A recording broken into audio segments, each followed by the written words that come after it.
PPh 21 itu sebenarnya mencakup keperhitungan pegawai tetap dengan beberapa kondisi tertentu. Kemudian ada perhitungan bagi case-case seperti pegawai tidak tetap, kemudian ada komisaris yang gajinya dibayarkan tidak teratur, kemudian ada juga bukan pegawai, dan lain-lain. Sebenarnya di RPS itu seharusnya PPh 21 dibahas 2 kali, dengan pertemuan pertama membahas perhitungan PPh 21 bagi karyawan tetap dengan beberapa case di dalamnya. Karena berbeda case, maka berbeda pula cara penghitungannya. Nah, cuma kemarin yang dibahas sama Bu Devi itu masih belum masuk ke dalam perhitungan teknis, hanya di perkenalannya saja. Nah, mungkin teman-teman apakah mau dibahas sekalian tentang perhitungan PPh 21 bagi karyawan, atau kita bahas dasarnya dulu aja?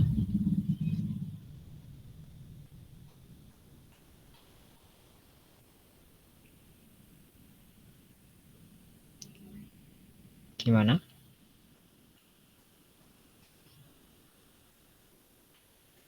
Oke, mungkin kalau nggak ada jawaban, mungkin aku akan bahas dasarnya aja ya. Mungkin nanti untuk teknis perhitungan kita bahas di lain waktu kalau ada kesempatan. Oke, kita masuk ke PPh 21. Nah, perbedaan antara PPh 21 dengan PPh umum yang kemarin sudah kita pelajari, ini berbeda tentang sudut pandangnya. Kalau kemarin kita berbicara soal kewajiban wajib pajak itu sendiri, oke, kewajiban wajib pajak itu sendiri mengenai pendapatan dirinya sendiri. Nah, itu akan dibahas di PPh OP, gitu ya. Nah, PPh 21 ini sebenarnya berkaitan dengan PPh OP, dan sebagian besar ya PPh OP itu berkaitan secara langsung dengan PPh 21. Nah, cuma bedanya PPh 21 itu mengatur mengenai kewajiban perpajakan atas seorang individu dari kacamata perusahaan ataupun pemberi kerja. Jadi berbeda kacamatanya antara PPh 21 dengan PPh OP. Kalau PPh OP itu kewajiban perpajakan pribadi yang dilaksanakan oleh orang tersebut secara pribadi ya. Nah, kalau PPh 21 itu berbicara soal kewajiban perpajakan orang pribadi yang dilaksanakan oleh perusahaan. Nah, ketika perusahaan itu membayarkan gaji ataupun honorarium, tunjangan dan lain-lain kepada karyawan ataupun orang-orang yang dipekerjakan ya, dia akan dikenai ketentuan soal PPh 21. Dia harus memotong pajaknya sebelum dia membayarkan gajinya. Nah, itu kewajiban dari perusahaan. Nah, sebelum dia memotong pajak karyawan, tentunya dia harus menghitung terlebih dahulu. Nah, cara-cara menghitung PPh 21 yang harus dipotong dari gaji karyawan itu diatur di PPh 21. Nah, jadi itu ya perbedaannya antara PPh 21 sama PPh OP. Jadi jangan terbalik karena kacamata yang kita gunakan atau perspektif yang kita gunakan berbeda antara kedua PPh tersebut.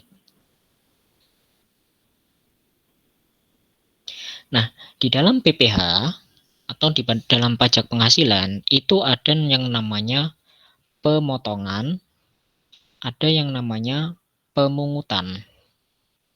Nah, berbeda antara pemotongan dan pemungutan, ini sebenarnya yang harus teman-teman pahami.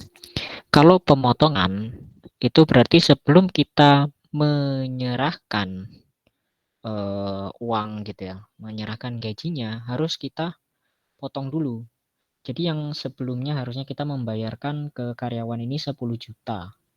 Tapi harus kita potong pajak. Jadi yang kita serahkan hanya tinggal mungkin 9.800.000 contohnya. Nah, itu adalah konsep pemotongan. Nah, tapi kalau pemungutan, maka si wajib pajak itu harus membayarkan terlebih dahulu pajaknya, baru lawan transaksinya itu menyerahkan barang atau jasa yang menjadi hak dari wajib pajak. Contoh, di PPh 22 itu mengatur tentang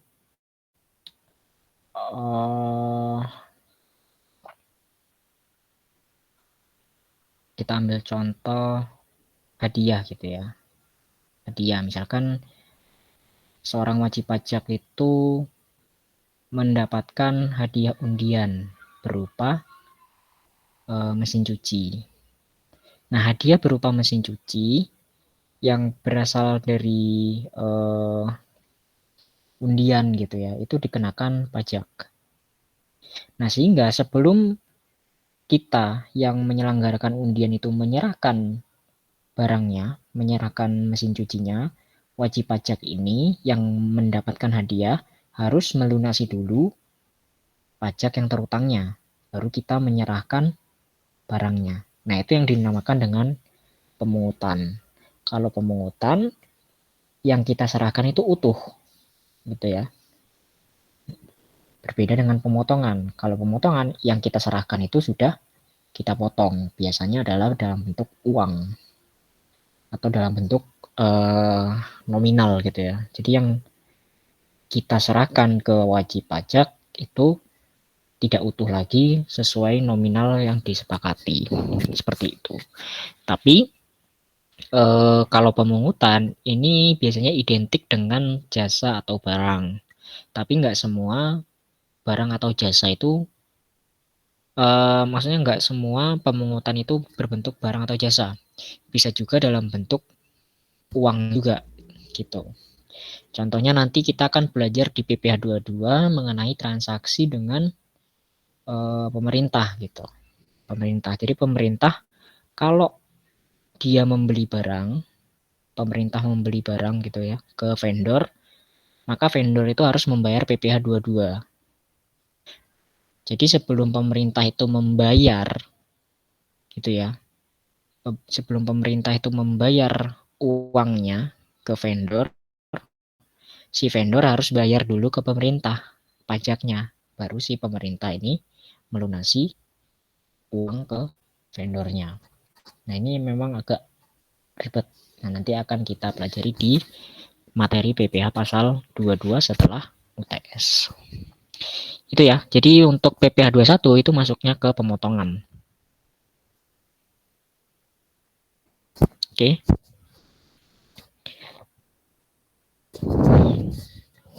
Nah, PPh 21 ini pengertiannya adalah pemotongan pajak atas penghasilan yang diterima oleh WPOP dalam negeri sehubungan dengan pekerjaan, jasa, atau kegiatan. Jadi mungkin untuk pengertian kita nggak akan terlalu dalami ya. Yang penting tahu konsep dasarnya aja. Nah, mekanisme pemotongan PPh 21 ya, tadi kan kita sudah membahas mengenai penghitungan ya si pemberi penghasilan. Jadi pemberi penghasilan ini menghitung dulu berapa berapa sih pajak yang dikenakan atas gaji dari penerima penghasilan atau dari karyawan. Nah, setelah menghitung, nah sebelum dia memberikan penghasilan tersebut atau gaji tersebut, dia harus memotong pajaknya terlebih dahulu. Setelah dia memotong, setelah dia memotong, perusahaan itu memotong pajaknya, maka perusahaan harus menyetorkan pajak yang sudah dipotong itu ke kas negara. Ke kas negara. Oke, setelah dia menyetorkan pajak yang sudah dipotong itu ke kas negara, ya. Jadi untuk menyetorkan ke kas negara itu dia harus menggunakan surat setoran pajak atau kalau sekarang sudah berbentuk elektronik berupa e-SSP, PPh pasal 21. Setelah dia menyetor ke kas negara, maka pemberi penghasilan itu akan mendapatkan bukti penerimaan negara. Nah, jangan lupa pemberi penghasilan ini ketika dia membayarkan gajinya ke penerima penghasilan, kan itu udah nggak utuh. Nah, dia harus memberikan bukti potong ke penerima penghasilan. Bukti potong. Oke. Nah, bukti potong itu ada 3 bagian. Nah, dari jenisnya dulu aja. Bukti potong ada beberapa jenis, tapi yang paling umum adalah 1721A1 dan 1721A2. 1721A1 itu untuk pegawai swasta. Sementara 1721A2 itu untuk ASN atau pegawai pemerintah gitu. ASN, TNI ataupun Polri. Nah, di bukti potong ini nanti ada bagian utamanya, bagian induknya ya, di 1721 baik A1 ataupun A2. Kemudian ada lampiran bukti potong non final dan bukti potong final. Oke. Jadi ada bukti potong non final, ada bukti potong final. Nah, jadi pemberi penghasilan itu ketika memberikan penghasilannya, ya ketika dia mentransfer gaji ataupun mentransfer ataupun memberikannya secara tunai ya harus dibarengi dengan pemberian bukti potong. Nah, nanti bukti potong ini yang akan dilaporkan di SPT tahunan karyawan. Gitu. Kalau dia nggak ada bukti potong, maka dia tidak bisa lapor SPT tahunan. Nah, dia harus mempertanyakan pajak-pajak yang sudah dipotong ini larinya kemana? Kok nggak ada bukti potongnya? Gitu. Oke, nah jadi tadi sudah memberikan bukti potong, terus setor ke kas negara. Nah, setelah dia setor ke kas negara, mendapatkan bukti penerimaan negara, maka perusahaan wajib untuk melakukan pelaporan SPT masa PPh 21 ke KPP. Oke. SPT masa PPh 21 itu sama seperti SPT masa yang lain-lain di peraturan yang terbaru harus disetorkan paling lama tanggal 15 bulan berikutnya dan dilaporkan di tanggal 20 bulan berikutnya. Jadi kalau SPT masa untuk bulan Januari, misalkan pembayaran gaji bulan Januari, dia harus dilaporkan di bulan Februari. 15 Februari untuk penyetorannya, 20 Februari untuk pelaporannya.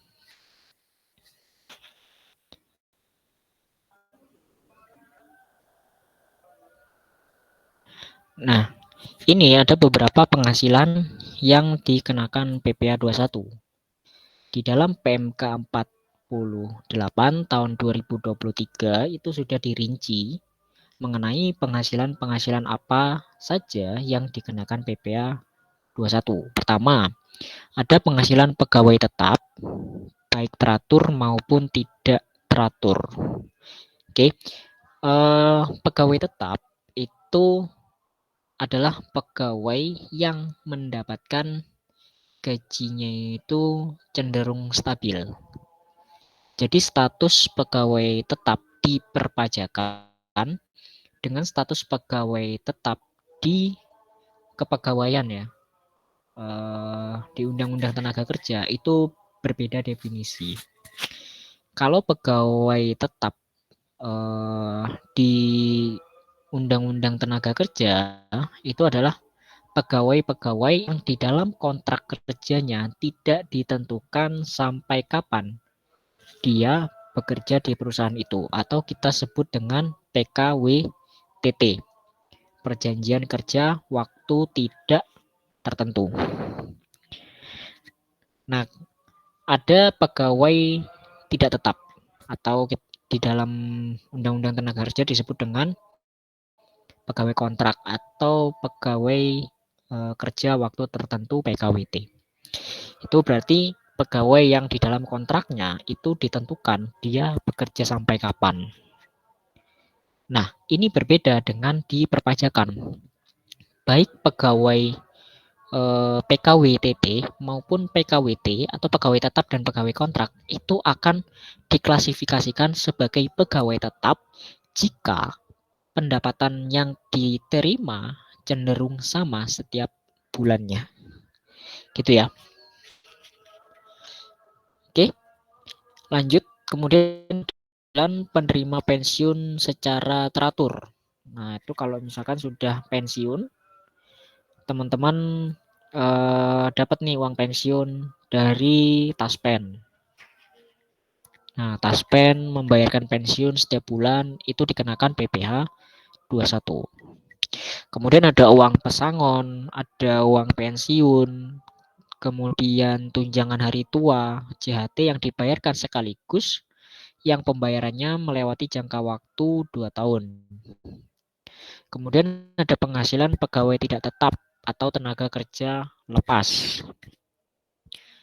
Nah, kemudian ada imbalan kepada bukan pegawai. Nah, kalau bukan pegawai ini berarti dia tidak ada status.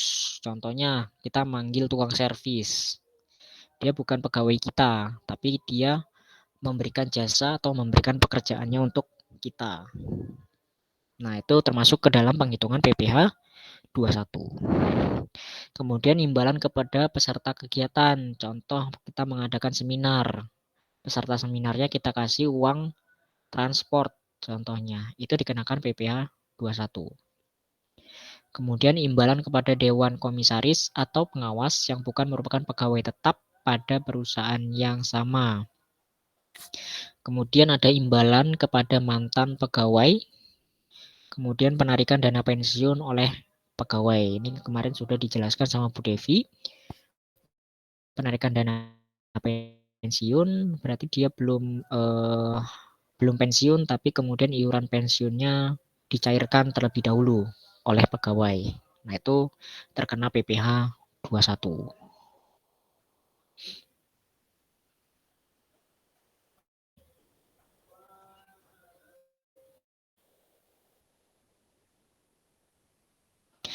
Nah, cara perhitungan PPh 21 itu ada secara garis besar. Ada yang penghitungan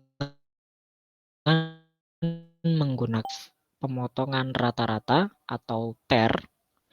Kemudian ada juga penghitungan menggunakan tarif pasal 17 atau tarif progresif yang kemarin sudah dibahas 5, 15, 25 sampai 30 dan 35.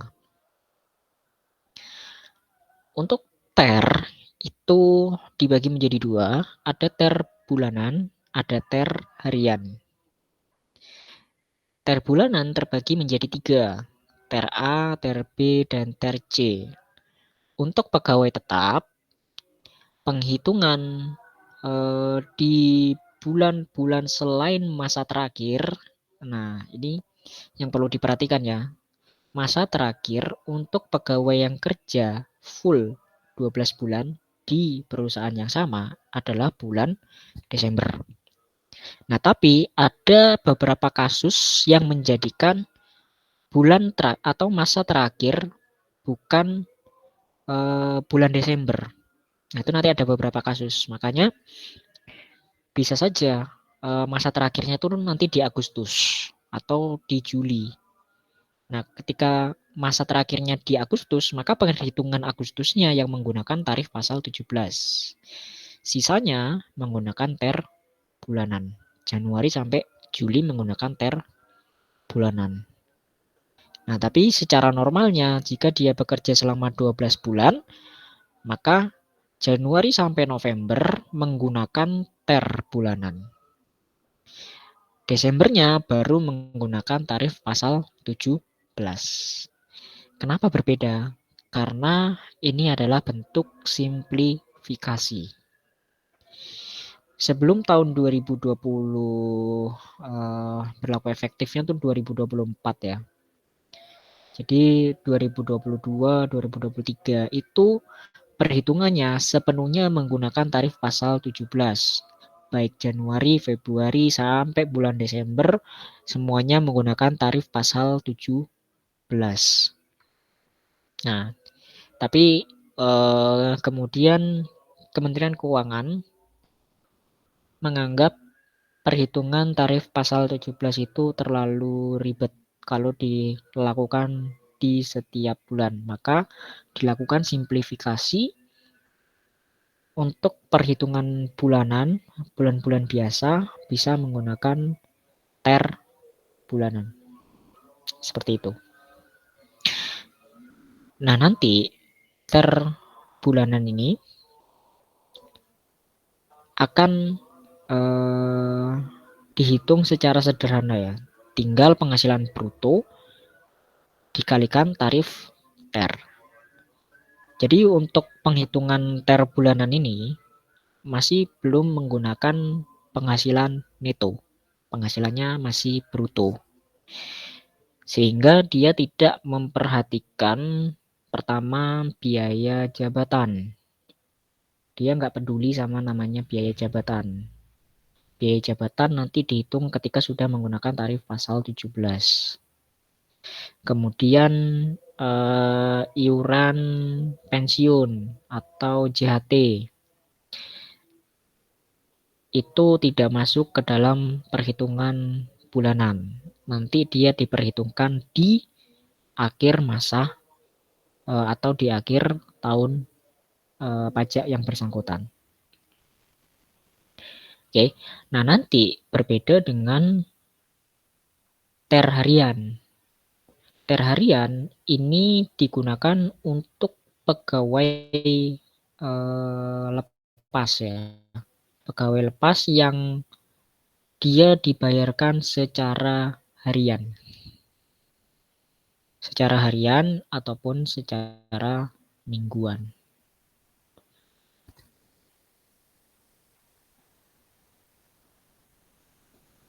Nah, ini untuk tarif pasal 17, tarif umum.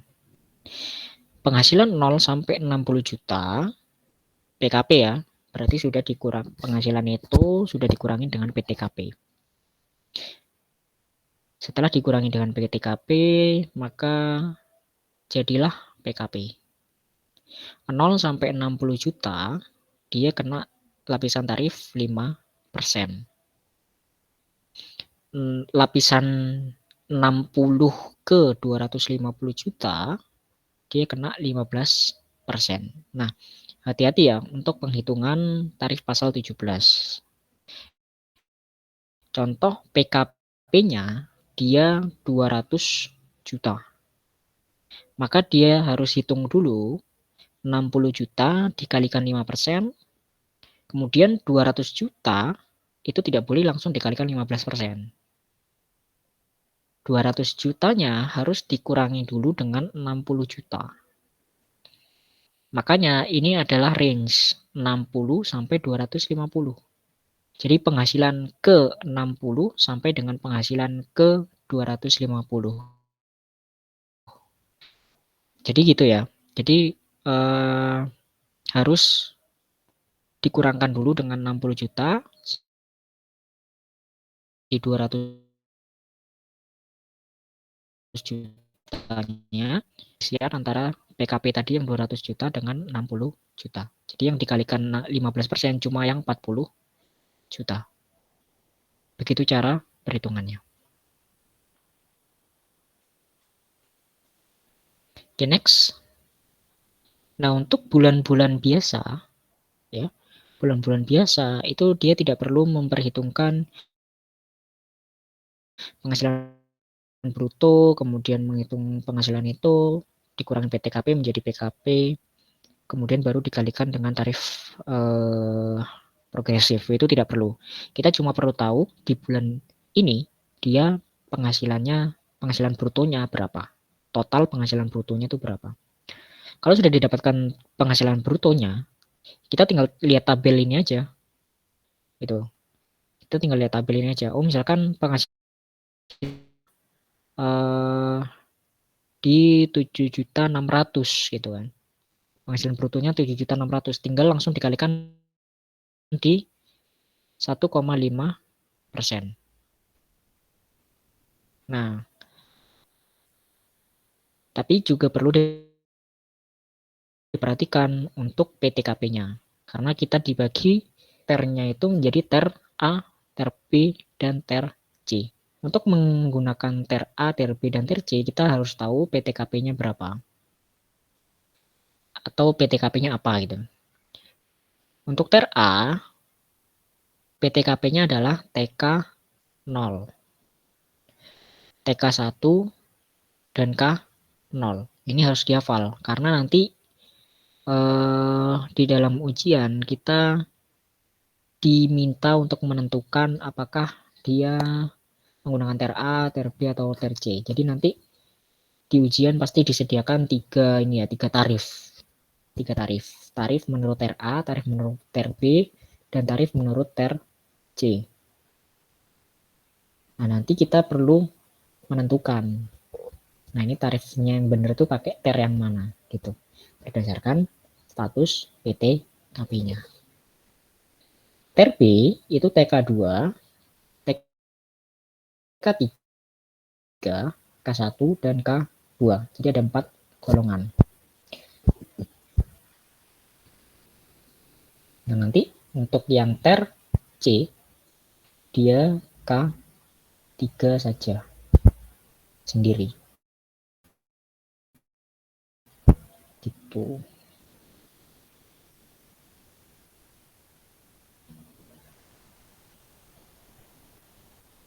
Nah, kemudian untuk tarif efektif rata-rata harian atau ter harian. Untuk ter harian itu digunakan untuk pegawai tidak tetap dengan penghasilan bruto secara harian, mingguan, satuan, atau borongan. Contoh kayak kuli gitu ya. Kuli. Dia diminta untuk mengerjakan membangun rumah gitu. Rumah. Dengan sistem borongan. Nah, sistem borongan artinya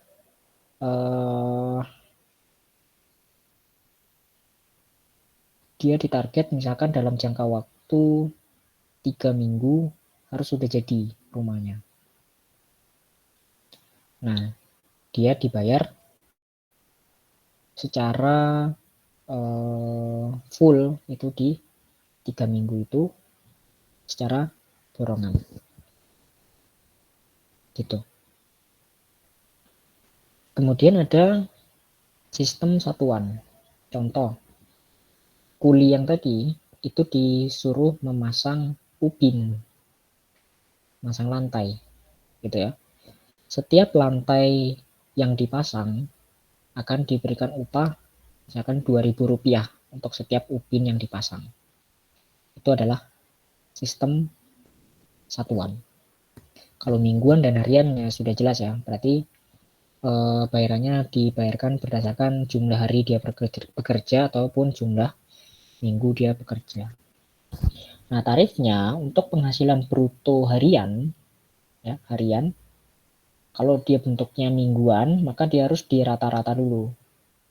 Misalkan dalam 1 minggu dia bekerja selama 5 hari, maka dia penghasilan dalam 1 minggu itu dibagi 5.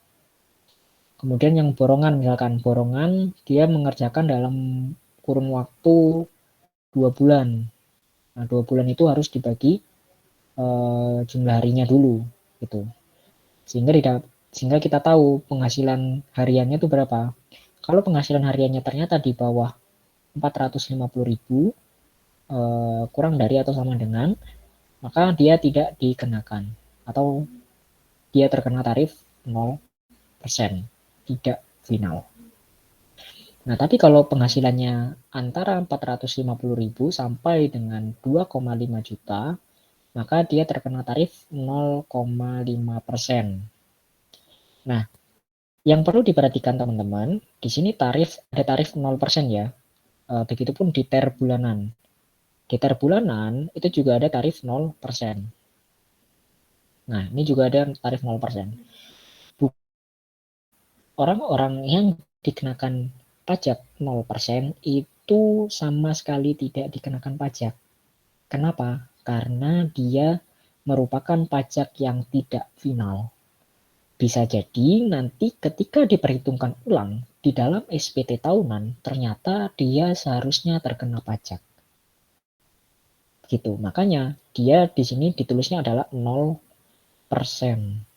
Karena dia sifatnya tidak final dan harus diperhitungkan lagi. Nah, berbeda dengan transaksi-transaksi yang tidak dikenakan pajak.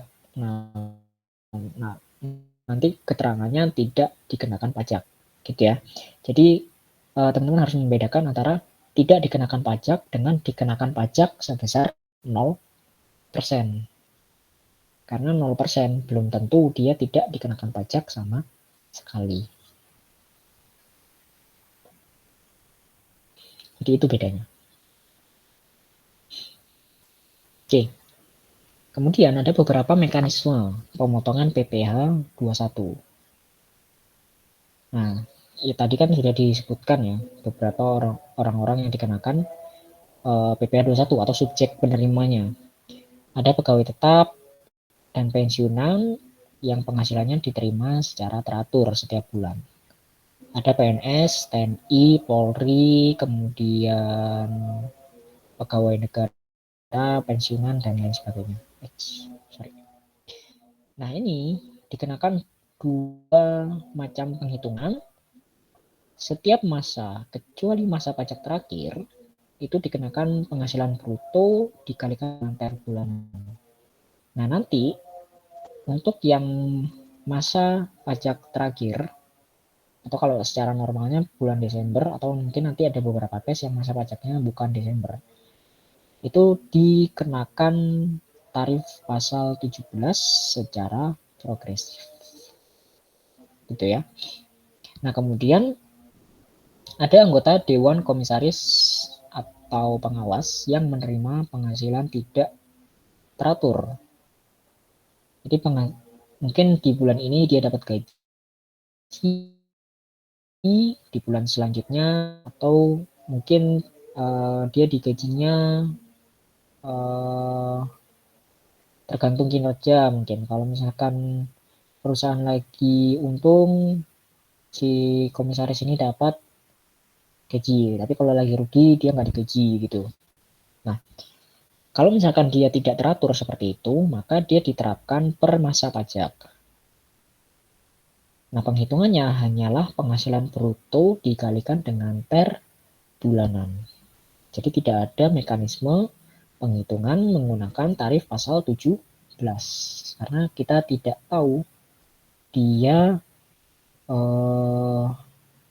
masa pajak terakhirnya bulan apa. Karena bisa jadi Desember dia tidak dapat gaji. Bisa jadi dia dapat gaji terakhir itu di bulan Juli. Gitu kan. Nah, kita tidak tahu dia masa pajak terakhirnya di bulan apa. Nah, sehingga penghitungannya hanya menggunakan per bulanan. Kemudian tadi pegawai tidak tetap itu menggunakan ter harian. Kalau dia dibayar bulanan, maka dia mengalihkan penghasilan bruto bulanan dengan ter bulanan. Tapi kalau misalkan dia tidak dibayar bulanan, kita harus lihat rata-rata penghasilan per harinya. Itu. Kalau misalkan tadi ya 0 sampai 2,5 juta dia kena TER harian. Nah, 0 sampai 450.000 kena tarif 0%, 450.000 kena sampai 2,5 juta kena tarif 0,5%. Nah, tapi kalau misalkan pegawai tidak tetap itu menerima penghasilan lebih dari 2,5 juta per hari, maka penghasilan brutonya dikalikan 50% kemudian menggunakan tarif pasal 17. Nah, nanti untuk penghitungannya contohnya ya. Tapi bukan di pertemuan ini. Itu masuk di RPS. Kalau di RPS pertemuan kedua, nanti mungkin aja di pertemuan besok atau di pertemuan selanjutnya lagi. Kemudian lanjut ke bukan pegawai. Pegawai tukang servis gitu ya. Tukang servis, misalkan kita manggil tukang kebun yang kita pekerja itu mungkin cuma seminggu selesai gitu. Nah, kalau statusnya bukan pegawai, maka perhitungan 21-nya diterapkan per masa pajak atau pada saat berutang dengan cara menghasilkan penghasilan bruto dikalikan 50%, kemudian dikalikan tarif pasal 17. Dan sifat final. Nah, nanti berbeda. Kalau yang bukan pegawai ini dia bersifat final.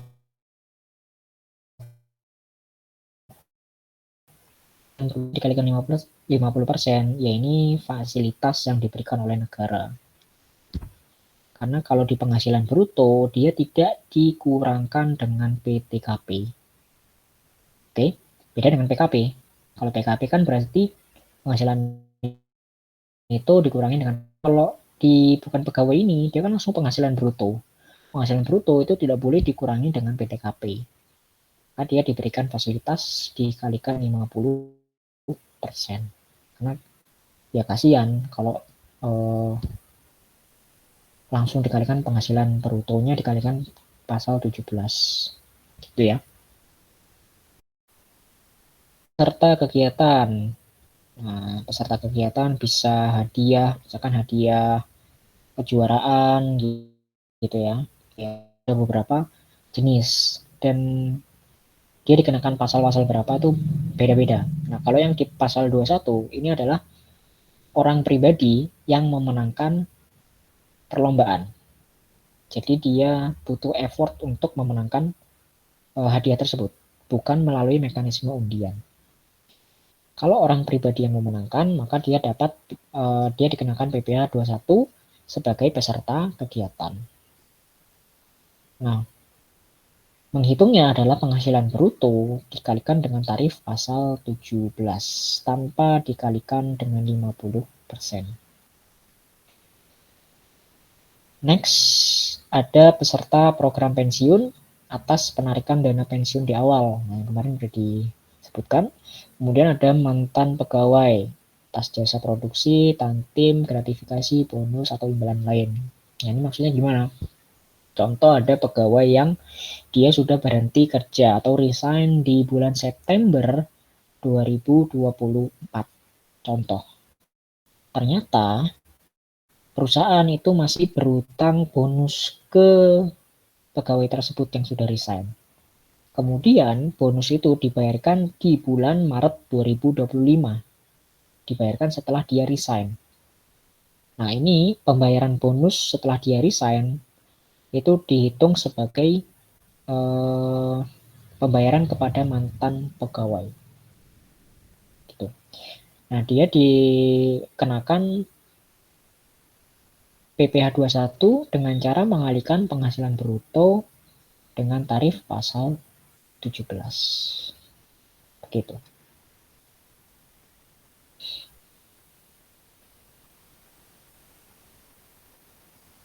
Oke, itu sudah sampai ke pembahasan mengenai dasar PPA 21. Sampai sini ada yang mau ditanyakan? Silakan.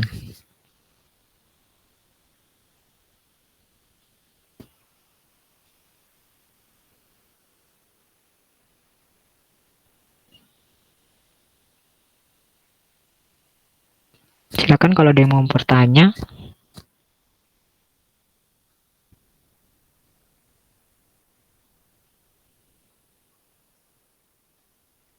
Oke, kalau nggak ada yang mau tanya,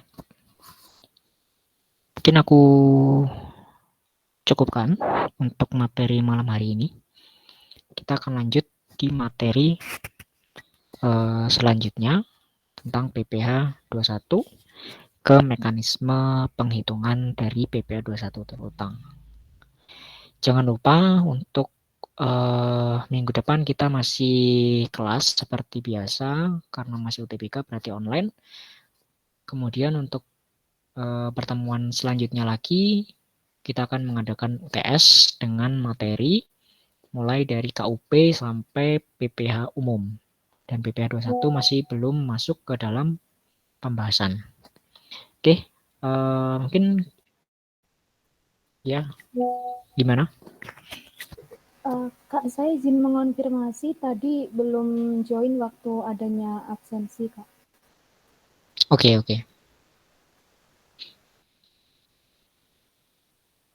Terima kasih, Kak. Oke, yang nggak hadir berarti Aufa ya. Aufa ada? Hadir, Kak. Oke. Maaf tadi telat masuk. Salsabila Julita juga belum hadir. Oke. Oke, gitu aja mungkin materi hari ini aku cukupkan teman-teman. Terima kasih udah menghadiri asistensi malam hari ini. Mungkin kalau ada yang ditanyakan silakan ditanyakan di grup atau bisa ditanyakan di chat pribadi. Kita ketemu lagi minggu depan. Untuk asis hari ini aku akhiri. Terima kasih semuanya. Assalamualaikum warahmatullahi wabarakatuh. Waalaikumsalam.